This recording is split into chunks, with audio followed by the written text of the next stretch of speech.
airplanes should make their seats more comfortable. They're not comfortable at all, okay? I know that. There's not enough leg room.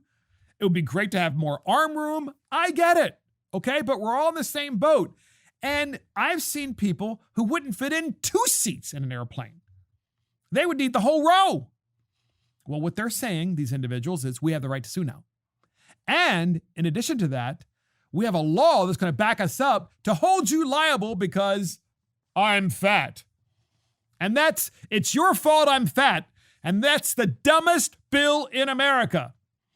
And that's it from Mark and the Millennials. Thank you for joining me, for Mark and the Millennials. This is Mark Fisher. Thank you to our producer, Christopher Hopkins. Check us out on iTunes, Spotify, YouTube, Facebook, Twitter, Getter, True Social, Rumble, and our website. See you next time.